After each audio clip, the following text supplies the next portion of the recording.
Good afternoon, welcome to good health. Diabetes, hyper టెన్షన్తో బాధపడుతున్నారా? Hyper tension వచ్చినప్పుడు ఏం చేయాలి? డయాబెటీస్ని ఎలా గుర్తించవచ్చు? రాకుండా తీసుకోవాల్సిన జాగ్రత్తలేంటి? వీటికి హోమియోపతిలో ఎలాంటి ట్రీట్మెంట్ అందుబాటులో ఉంది అనే విషయాలు మనకి తెలియజేయడానికి హోమియోకేర్ ఇంటర్నేషనల్ డాక్టర్ వినోదిత గారు మనతో పాటు ఉన్నారు. వారిని అడిగి మరిన్ని విషయాలు తెలుసుకుందాం. Hi doctor, good afternoon. Good afternoon doctor, ముందుగా చెప్పండి, డయాబెటీస్ ప్రాబ్లం అనేది చాలా కామన్గా ప్రతి ఇంట్లో ఒక్కళ్ళు ఉన్నట్టుగానే చాలా మందిలో చూస్తూ ఉన్నాం కదా. అసలు ఇది ఎన్ని టైప్స్ ఉంటుంది? సో మెయిన్గా డయాబెటీస్ గురించి మాట్లాడుకునే ముందర అసలు వాట్ ఈస్ డయాబెటీస్, దేనివల్ల వస్తుంది అనేది క్లియర్గా చెప్తాను. సో నార్మల్గా మనకి గ్యాస్ట్రో ఇంటెస్టైనల్ సిస్టంలో డిఫరెంట్ ఆర్గన్స్ అనేవి ఉంటాయి. సో లివర్ కానీ, గాల్ బ్లాడర్ కానీ, ప్యాంక్రియాస్, ఇలా డిఫరెంట్ ఇంటెస్టైన్స్ కానీ మనకి ఇట్లా ఇవేం చేస్తాయంటే డిఫరెంట్ ఎంజైమ్స్ అనేవి రిలీజ్ చేస్తాయి. సో అలా మనకి ప్యాంక్రియాస్ అనే ఒక గ్రంథి, అంటే ఒక గ్లాండ్, మనకి ఇన్సులిన్ అనే ఒక హార్మోన్ని రిలీజ్ చేస్తుంది అనమాట. సో మనం తిన్న వెంటనే గ్లూకోజ్ లెవెల్స్ అనేవి స్పైక్ అప్ అవుతాయి. ఆ గ్లూకోజ్ లెవెల్స్ని తగ్గించడానికి ఇన్సులిన్ అనే హార్మోన్ ప్రొడ్యూస్ అవుతుంది. అది మనకి ప్యాంక్రియాస్ నుంచి వస్తుంది అనమాట. సో మనకి ఇది నార్మల్గా ఉంటే డయాబెటీస్ అనే ప్రాబ్లం అనేది రాదు. సో ఒకవేళ ఇది అబ్నార్మల్గా ఉండి ఇన్సులిన్ అనేది ఎక్కువగా ప్రొడక్షన్ అయినా కూడా బాడీకి సరిపోకపోతే ఆర్ అసలు ప్రొడక్షనే అవ్వకపోతే మనకి డయాబెటీస్ అనేది వస్తుందన్నమాట. సో ఇందులో డయాబెటీస్లో మనకి డిఫరెంట్ టైప్స్ ఉంటాయి. ఫస్ట్ థింగ్ వచ్చేసి టైప్ 1 డయాబెటీస్. టైప్ 1 డయాబెటీస్ అంటే insulin resistant, insulin dependent diabetes అనమాట. సో ఈ ఇన్సులిన్ డిపెండెంట్ అంటే ఇప్పుడు మనము బయట నుంచి మనం ఇన్సులిన్ అనేది తీసుకోవాల్సి ఉంటుంది. సో ఈ టైప్ 1 డయాబెటీస్లో అసలు మనకి ఇన్సులిన్ అనే హార్మోన్ బాడీలో నెగ్లిజిబుల్, అంటే అసలు జీరో ప్రొడక్షన్ ఆర్ చాలా తక్కువ ప్రొడక్షన్ తోటి ఉంటుందన్నమాట. దానివల్ల మనము బయట నుంచి ఇన్సులిన్ అనే హార్మోన్ ఇవ్వాలి. ఇది టైప్ 1 డయాబెటీస్. టైప్ 2 డయాబెటీస్ ఏంటంటే ఇది లైఫ్ స్టైల్ చేంజెస్ వల్ల వచ్చే డయాబెటీస్. మ్యాక్సిమం మన ఇండియాలో చూసే అన్ని కేసెస్ టైప్ 2 డయాబెటీస్ కిందకు వస్తాయి. అండ్ ఈ డయాబెటీస్ నాన్ ఇన్సులిన్ డిపెండెంట్ అనమాట, అంటే మెడిసిన్స్ తోటి నార్మల్ అవుతుంది. అండ్ ఏంటంటే ఇందులో మనకి ఇన్సులిన్ ప్రొడక్షన్ బాగానే ఉంటుంది, కానీ మనం తీసుకునే ఫుడ్లో హై గ్లూకోజ్ లెవెల్స్ ఉండటము ఆర్ ఎక్కువగా స్పైక్ అప్ అవ్వటం వల్ల ఈ ఇన్సులిన్ అనేది సరిపోకపోవటం వల్ల ఈ డయాబెటీస్ వస్తుంది అనమాట. ఇదొకటి. అండ్ నెక్స్ట్ మనకు వచ్చేసి ప్రీ డయాబెటీస్, అంటే మనకి type 1 diabetes or type 2 diabetes కంటే ముందర ప్రీ డయాబెటీస్ అని అంటాము. అంటే ఇంకా డయాబెటీస్కి ల్యాండ్ అప్ అవ్వలేదు వాళ్ళు, బట్ ఇంకొన్ని రోజులు అలానే అదే సిమ్టమ్స్ తోటి కంటిన్యూ అయితే, అదే లైఫ్ స్టైల్ ఫాలో అయితే కనుక కంపల్సరీగా టైప్ 2 డయాబెటీస్ అనేది వస్తుంది. ఇది ప్రీ డయాబెటీస్ అంటాము. అండ్ నెక్స్ట్ జెస్టేషనల్ డయాబెటీస్ అనమాట. అంటే మనకి ప్రెగ్నెన్సీ టైంలో ఒకవేళ కానీ డయాబెటీస్ వచ్చింది అని అంటే దాన్ని జెస్టేషనల్ డయాబెటీస్ అంటాము. ఈ ప్రెగ్నెన్సీ టైంలో వచ్చే డయాబెటీస్ ఏదైతే ఉందో అది ఆఫ్టర్ డెలివరీ ఏమవుతుందంటే ఈ డయాబెటీస్ అనేది కంట్రోల్ అయ్యే ఛాన్సెస్ ఉన్నాయి చాలా మందిలో. ఒకవేళ కంట్రోల్ కాలేదు అని అంటే it is considered as type 2 diabetes. Okay doctor, type 1 కానీ టైప్ 2 కానీ డయాబెటీస్ రావడానికి రీజన్స్ ఏంటి అండ్ ఎవరిలో వచ్చే అవకాశం ఎక్కువగా ఉంటుంది? ఎస్, సో మెయిన్గా డయాబెటీస్ని లైఫ్ స్టైల్ డిజార్డర్ అని అంటాం అనమాట. సో ఇప్పుడు మీరు ఎర్లీ 20s, ఎర్లీ 30sలో మీరు ఏదైతే లైఫ్ స్టైల్ ఫాలో అవుతారో అది మనకి ఫర్దర్గా ఈ డయాబెటీస్ వస్తుందా రాదా అనే కంక్లూజన్లోకి తీసుకెళ్తుంది. సో ఫర్ ఎగ్జాంపుల్ ఇప్పుడు మనం ఎర్లీ 20sలో కానీ ఎర్లీ 30sలో కానీ ఎక్సెసివ్ ఫుడ్ ఇంటేక్ ఉంటుంది. అండ్ ఎక్కువగా ఎక్సర్సైజ్ లేకుండా సీడెంటరీ హ్యాబిట్స్, అంటే ఒకటే దగ్గర కూర్చోటము, ఇలాంటి వర్క్ ఉంది. And nothing related to activity, physical activity. And ఇలాంటి ఫిజికల్ యాక్టివిటీ లేనప్పుడు కూడా ఎక్సెసివ్ ఫుడ్ ఇంటేక్ తీసుకోవడం వల్ల అండ్ వాళ్ళ ఓవర్ వెయిట్ ఉన్నప్పుడు వాళ్ళు తగ్గించుకోకుండా ఉండటం వల్ల ఏమవుతుందంటే ఫర్దర్గా మనకి ఈ అలానే ఒక 10 years కానీ అలానే ప్రోగ్రెషన్ అవ్వకుంటూ వచ్చిందనుకోండి, it will land up into type 2 diabetes. So ఇది మనకి ఎవరిలో అన్నా చూడొచ్చు. ఇప్పుడు ఇంతకు ముందర అయితే we use to see cases above 45 years or 50 years అండి. కానీ ఇప్పుడు ఏంటంటే ఈవెన్ 25 years ఆఫ్ ఏజ్ వాళ్ళకు కూడా ఈ ప్రాబ్లం ఉండే ఛాన్సెస్ ఉంది. సో వై అని అంటే stress level is one of the cause. And ఇందాక చెప్పుకున్నట్టు లైఫ్ స్టైల్ చేంజెస్ చేసుకోకుండా అలానే ఉంటే దానివల్ల. And the other thing is obesity. And ఇంకొకటి ఏంటంటే హార్మోనల్ ఇంబ్యాలెన్స్ లైక్ పీసీఓడి ఒకవేళ పీసీఓడి సమస్యలు వాళ్ళకు ఉంది, అది రెక్టిఫై చేసుకోవట్లేదు అని అంటే ఫర్దర్గా డయాబెటీస్కి ల్యాండ్ అప్ అయ్యే ఛాన్సెస్ ఉన్నాయి. ఓకే డాక్టర్, కాల్ తీసుకుందాం. రాము గారు చెప్పండి, మీ ప్రాబ్లం ఏంటి?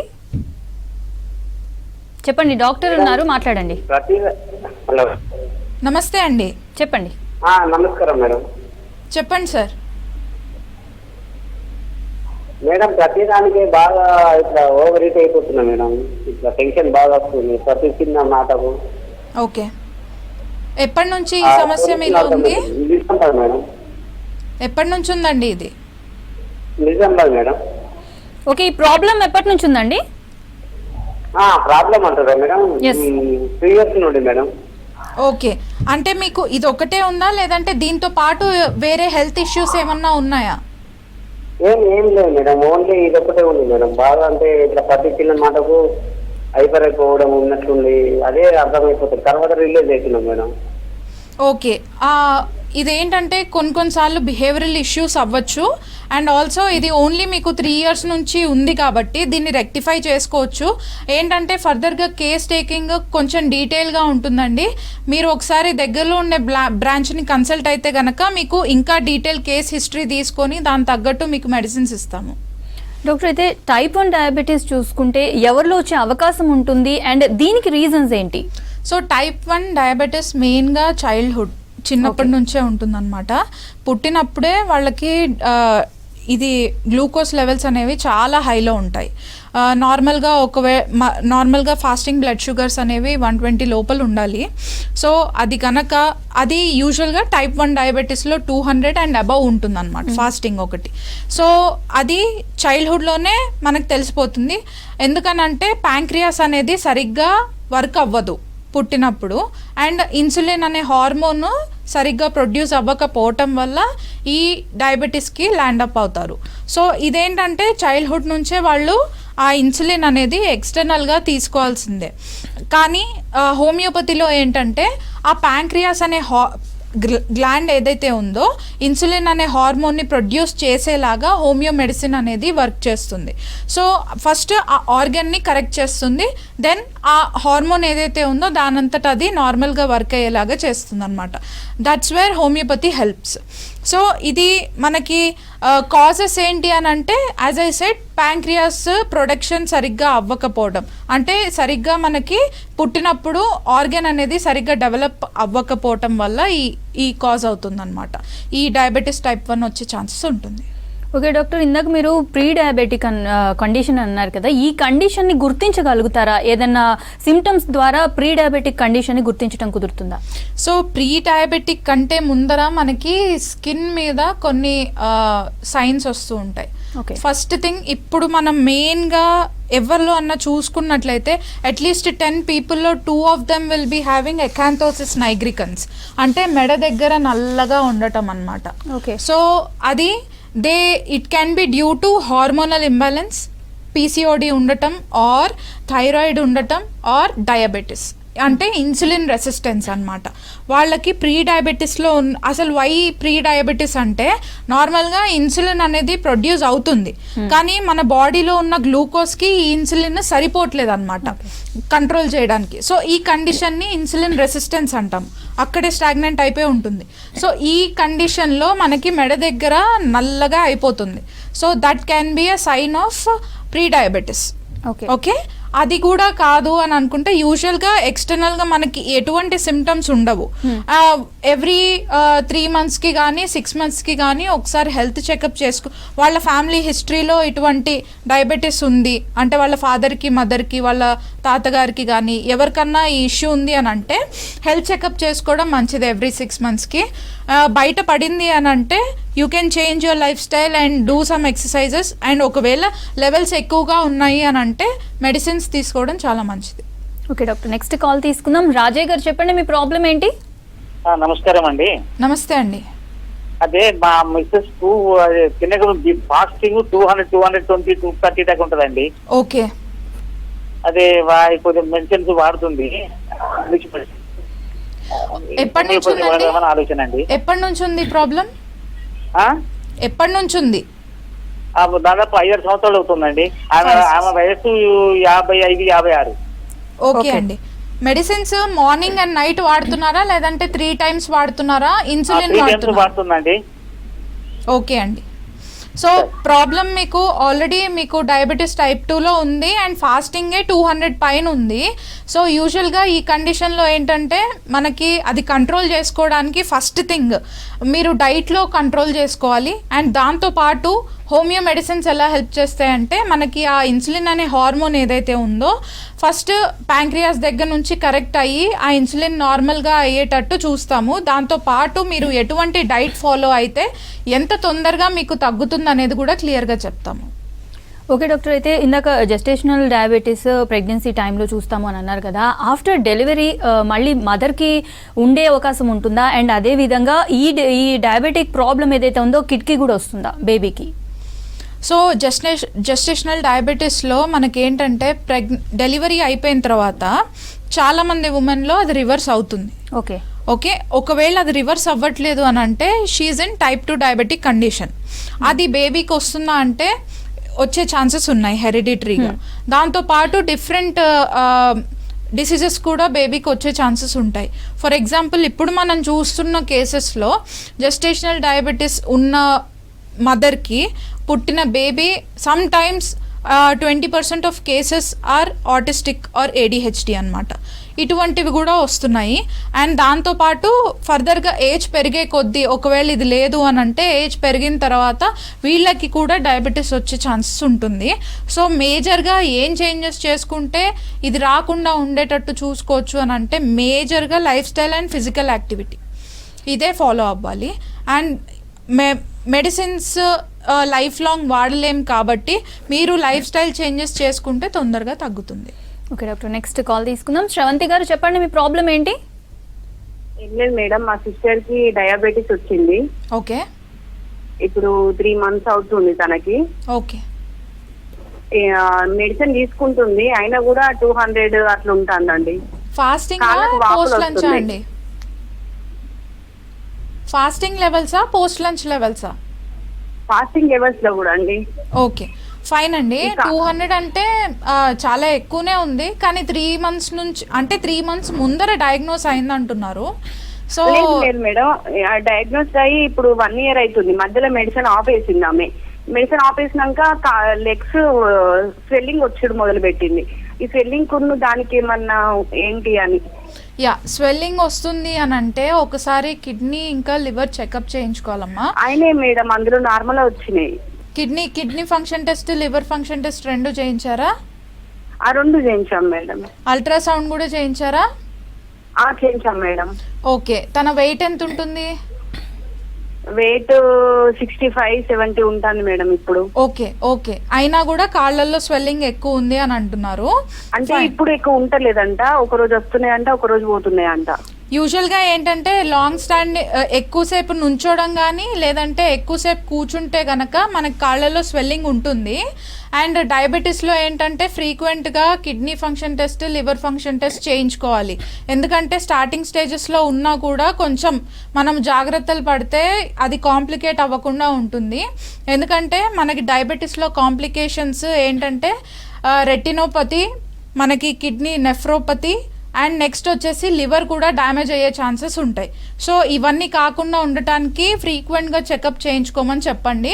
అండ్ ఆల్సో మనకి వాపులు ఇవన్నీ తగ్గడానికి అండ్ ఆల్సో మీకు అది రివర్స్ బ్యాక్ అవ్వడానికి మెడిసిన్స్ ఉన్నాయి. సో మీరు ఎక్కడైతే ఉన్నారో అక్కడ నుంచి దగ్గరగా ఏదైతే బ్రాంచ్ ఉంటుందో దాన్ని కన్సల్ట్ అయితే ఇంకా డీటెయిల్గా చెప్తాము. డాక్టర్, డయాబెటిక్ టెస్ట్ అని అంటే చాలా మందికి అందరికీ తెలిసిపోతుంది, డయాగ్నోస్టిక్ సెంటర్కి వెళ్తారు, టెస్ట్ చేయించుకుంటారు. ఇఫ్ దేంట్లో డయాబెటిక్ ప్రాబ్లం ఉంది అని అంటే డాక్టర్ని కన్సల్ట్ అవ్వకుండా ఫుడ్ కంట్రోల్ చేయడం లేదంటే డైట్ కంట్రోల్ చేయడం కానీ లైఫ్ స్టైల్ని మెయింటైన్ చేయడం కానీ ఇలా మేనేజ్ చేస్తూ ఉంటారు. దీనివల్ల ఏమన్నా హెల్త్ ఇష్యూస్ ఫేస్ చేసే అవకాశం ఉంటుందా ఫర్దర్గా? షూర్ అండి, ఎందుకంటే మనకి లెవెల్స్ అనేవి ఫస్ట్ చూసుకోవాలి. అది ఒకవేళ మనకి ఆ లెవెల్స్ ఉన్నదానికంటే చాలా హైలో ఉన్నాయి అని అంటే medicines compulsory important. Only border లైన్లో ఉంది అని అంటే అప్పుడు మాత్రమే మనకి లైఫ్ స్టైల్ చేంజెస్ చేస్తే తగ్గుతుంది. సో వితౌట్ మెడిసిన్స్ ఒకవేళ మీకు లెవెల్స్ హై ఉన్నప్పుడు వితౌట్ మెడిసిన్స్ అంటే కాంప్లికేటెడ్ స్టేజెస్కి వెళ్ళే ఛాన్సెస్ ఉంటాయి. ఎందుకంటే బ్లైండ్గా ఓన్లీ డైట్ తింటేనే కంట్రోల్ అవుతుంది అని చెప్పలేము. ఎందుకంటే ప్యాంక్రియాస్ ఎఫెక్ట్ అవుతుంది అండ్ ఫస్ట్ థింగ్ ఏంటంటే వీటి కాంప్లికేషన్స్ పెద్ద పెద్ద ఆర్గన్స్కి ఉంటాయి అన్నమాట. హార్ట్ మీద కాంప్లికేషన్ ఉంటుంది, second thing kidney, third thing liver. ఇలా మనకి వేరియస్ డిఫరెంట్ ఆర్గన్స్, అది కూడా పెద్ద పెద్ద ఆర్గన్స్ మీద మనకి ఎఫెక్ట్ అవుతుంది. కాబట్టి మనం ఇగ్నోర్ చేయకుండా every now and then checkup చేయించుకుంటే మంచిది. అండ్ డాక్టర్ని కన్సల్ట్ అవ్వడం very important. Okay doctor, next call తీసుకుందాం. అరవింద్ గారు చెప్పండి, మీ ప్రాబ్లం ఏంటి? మేడం చెప్పండి. నాకు టెస్ట్ చేయించుకుంటే షుగర్ కొంచెం ఎక్కువ ఉంటుంది, అంటే మా నాన్నకుంది. ఓకే, అయితే డైట్ చేయమన్నారు డాక్టర్ గారు, డైట్ చేసుకున్నాం మేడం. ఓకే, ఎంత ఉందండి? హలో, ఎస్ చెప్పండి, ఎంత ఉంది? అరవింద్ గారు ఎంత ఉందండి షుగర్? ఓకే, లైట్గా కొంచెం ఎక్కువ ఉంది, ఏం చేయమంటారు? లైక్ ఎందుకంటే ఫాదర్కి ఉంది కాబట్టి, హెరిడిటరీ వచ్చింది కాబట్టి ఏం చేయాలి? సో ఇన్ హెరిడిటరీ కేసెస్ అయితే కంపల్సరీ మందులు వాడాలి. విత్ డైట్ అనేది అంత ఈజీగా తొందరగా కూడా కంట్రోల్ అవ్వదు. సో మెడిసిన్స్తో పాటు డైట్ అనేది హెల్ప్ చేస్తుంది కంట్రోల్ చేసుకోవడానికి. కంపల్సరీ డైట్ హెల్ప్ చేస్తుంది. అండ్ దాంతోపాటు కొన్ని ఎక్సర్సైజెస్ కూడా ఉంటాయి, ఏమేం చేస్తే ఎంత తొందరగా తగ్గుతుంది అనేది కూడా చెప్తాము. బట్ ఆ లెవెల్స్ ఎంత ఉన్నాయనే దాన్ని బట్టి మనము ఫర్దర్గా ట్రీట్మెంట్ అనేది తీసుకోవాలి. డాక్టర్, అయితే హెరిడిటరీ అని అంటే కంపల్సరీ వస్తుంది అని అంటారా, లేదంటే వచ్చేవాళ్ళు ఎలాంటి జాగ్రత్తలు తీసుకుంటే రాకుండా ఆపచ్చు అంటారు? సో ఆల్మోస్ట్ 60% ఛాన్సెస్ అండి హెరిడిటరీ ఉంటే వస్తుంది అని. ఒకవేళ కానీ వాళ్ళ పిల్లలు దే ఆర్ టేకింగ్ చాలా కేర్ తీసుకుంటున్నారు అంటే, ఫర్ ఎగ్జాంపుల్ ఏంటంటే ఆల్రెడీ వాళ్ళ ఇద్దరు పేరెంట్స్కి ఉంది, సో డెఫినెట్లీ వస్తుంది. సో అది రాకుండా ఉండేటట్టు వాళ్ళు ఫస్ట్ నుంచే ఫిజికల్ యాక్టివిటీ ఎక్కువగా పెట్టుకొని అండ్ ఫుడ్ అనేది చాలా కంట్రోల్డ్గా తీసుకుంటే గనక ఈ స్టేజ్కి రాదు. ఓకే, అండ్ ఈ ప్రికాషన్స్ ఫాలో అవుతూ ఫ్రీక్వెంట్గా వాళ్ళు చెకప్ చేసుకుంటూ ఉంటే గనక, ఒకవేళ బార్డర్ లైన్లో కూడా లెవెల్స్ హైలో ఉంటే మెడిసిన్స్ తీసుకుంటే మంచిది. సో ఏంటంటే ఆబ్వియస్లీ మనకి పేరెంట్స్కి ఉంది, ఇద్దరు పేరెంట్స్కి ఉంది అంటే డెఫినెట్గా 100% ఛాన్సెస్ దట్ పిల్లలకి వస్తుంది అని. ఓకే, ఓకే, అండ్ ఇది వచ్చింది అని అంటే చాలా కాంప్లికేటెడ్గా వస్తుంది. ఓకే, సో ఫర్దర్గా మనము అటువంటి హై కాంప్లికేటెడ్ స్టేజెస్కి వెళ్ళేదానికంటే ముందర మెడిసిన్స్ తీసుకొని కంట్రోల్ చేసుకుంటే మంచిది. ఓకే డాక్టర్, అయితే ఇద్దరికి ఉంటే రిస్క్ ఎక్కువ ఉంటుంది అని అంటారు. ఒకరికి ఉంటే నార్మల్గా ఉన్నప్పుడు దాంతో కంపేర్ చేసుకుంటే ఇద్దరికి ఉంటే కొంచెం రిస్క్ ఎక్కువ అంటారు. డెఫినెట్గా వస్తుంది 100%. ఓకే డాక్టర్, అయితే టైప్ 1 డయాబెటీస్ విషయానికి వస్తే చిన్నపిల్లల్లోనే చూస్తూ ఉంటాం మనం దాదాపుగా. అండ్ చిన్నపిల్లల్లోనంటే కంపల్సరీ చాక్లెట్స్ కానీ స్వీట్స్ కానీ ఎక్కువ తింటూ ఉంటుంది, వాళ్ళని ఆపడం కూడా చాలా కష్టం. ఇలాంటి విషయంలో అండ్ వాళ్ళని కామ్ డౌన్ చేయడానికి ముఖ్యంగా పేరెంట్స్ ఎలాంటి జాగ్రత్తలు తీసుకోవాలి? ఎందుకంటే కొన్నిసార్లు విసుక్కుంటూ ఉంటారు పేరెంట్స్ కూడా, వాళ్ళు ఎలా ఉండాలి, ఎలా బిహేవ్ చేయాలి? సో మెయిన్గా పిల్లల్లో obviously same complaint every time మనకి పేరెంట్స్ వచ్చినప్పుడు అడుగుతారనమాట. సో బిస్కెట్స్ కానీ చాక్లెట్స్ కానీ these are the only things which rise up glucose in children అనమాట. సో ఎలా కంట్రోల్ చేసుకోవచ్చు అని అంటే, ఫస్ట్ థింగ్ అసలు చాక్లెట్ అంటే ఏంటి, బిస్కెట్ అంటే ఏంటి తెలియకుండా పెంచడం మంచిది. సో ఏంటంటే పక్కన వాళ్ళు తింటూ ఉంటారు, బట్ దానివల్ల ఎటువంటి కాంప్లికేషన్స్ వస్తాయనేది చిన్నప్పటి నుంచే పిల్లలకి చెప్తే మంచిది. ఒకవేళ తీసుకుంటే కూడా చాలా తక్కువగా, చాలా మైల్డ్గా ఇస్తే మంచిది. షుగర్ అనేది టోటల్గా కట్ డౌన్ చేయాలి. మిల్క్ ఇచ్చేటప్పుడు అందులో షుగర్ ఇచ్చి షుగర్ యాడ్ చేసి మిల్క్ ఇస్తూ ఉంటారు, అది టోటల్గా 0 చేయాలి. అండ్ ఆల్సో షుగరే కాకుండా మనకి బెల్లము హనీ ఇస్తే ఏం కాదు అని అంటారు, అలా ఏం లేదు. ప్రతి ఒక్క దాంట్లో ఫ్రక్టోస్ ఎక్కువగా ఉంటుంది. సో ఫ్రక్టోస్ తింటే డైరెక్ట్ స్పైకప్ అవుతుంది. ఇప్పుడు మనం అన్నం తినేదానికంటే షుగర్ తినడం వల్ల డైరెక్ట్ స్పైకప్ లెవెల్స్ ఎక్కువగా ఉంటాయి. అలా కాకుండా గ్లూకోజ్ ఇండెక్స్ మీటర్ అని ఒకటి ఉంటుంది. ఇప్పుడు మనము తీసుకునే ఫుడ్లో ఆ గ్లూకోజ్ అనేది ఎంత % ఉంటుంది, ఎంత తక్కువగా ఉంటుంది అనేది చూసుకొని కూడా తీసుకోవడం మంచిది. బ్రౌన్ రైస్ కానీ మనకి మిల్లెట్స్ కానీ ఇందులో ఫైబర్ ఎక్కువ ఉంటుంది అండ్ గ్లూకోజ్ లెవెల్స్ అనేవి అంత తొందరగా స్పైక్ అప్ అవ్వదు. సో ఇటువంటివి ఫుడ్ తీసుకుంటే వాళ్ళకి ఏంటంటే అంత తొందరగా స్పైక్ అప్ అయ్యే ఛాన్సెస్ తక్కువ ఉంటాయి. అండ్ దాంతోపాటు ఫస్ట్ మీల్ ఏదైతే ఉంటుందో అది ప్రోటీన్ మీల్ తీసుకుంటే గనక ఈ ప్రోటీన్ అండ్ ఫైబర్ రెండు ఇటువంటి మీల్స్ తీసుకుంటే ఏంటంటే దీనివల్ల గ్లూకోజ్ తర్వాత అంటే ఒకవేళ చపాతీ కానీ లేదంటే రైస్ కానీ ఇవి తర్వాత తీసుకుంటే ఫస్ట్ ఇది తీసుకున్నందువల్ల మనకి స్పైక్ అప్ అనేది చాలా తగ్గిపోతుంది. సో ఫస్ట్ థింగ్ ఏంటంటే ప్రోటీన్ అండ్ ఫైబర్ ఇది తీసుకోవాలి ఫుడ్లో, అండ్ దెన్ మనము కార్బోహైడ్రేట్స్ తీసుకుంటే మంచిది. ఓకే డాక్టర్, నెక్స్ట్ కాల్ తీసుకుందాం. అలీం గారు చెప్పండి, మీ ప్రాబ్లం ఏంటి? చెప్పండి, డాక్టర్ ఉన్నారు, మాట్లాడండి. రైట్, అయితే డాక్టర్ చాలా మందిలో చూస్తుంటే ఈ లెవెల్స్ ఫ్లక్చువేట్ అవుతూ ఉంటాయి, షుగర్ లెవెల్స్ ఏదైతే మనం చేయించుకుంటామో, బట్ వాళ్ళు కంటిన్యూస్గా మెడిసిన్ అయితే వాడుతూ ఉంటారు. ఎందుకు అలా ఫ్లక్చువేషన్స్ జరుగుతూ ఉంటాయి అంటే హై లెవెల్లోకి వెళ్ళిపోతూ ఉంటుంది. దట్టు ఎక్కువగా చూసుకుంటే ఏజ్ ఎక్కువ ఉన్న వాళ్ళకి 40+ నుంచి లేదంటే 50+ వాళ్ళకి ఇలా జరుగుతుంటుంది. ఎందుకని అలాగా? సో ఫీమేల్స్లో చూసుకుంటే కనుక హార్మోనల్ ఇష్యూస్ వల్ల కూడా స్పైక్ అప్ అవుతుంది. ఓకే. అండ్ మేల్స్లో చూసుకుంటే స్ట్రెస్ లెవెల్స్ వల్ల ఎక్కువ అవుతుంది అనమాట.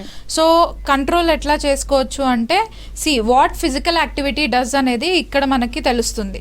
సో ఫిజికల్ యాక్టివిటీ వల్ల ఏంటంటే మనకి హ్యాపీ హార్మోన్స్ అనేవి ప్రొడ్యూస్ అవుతాయి.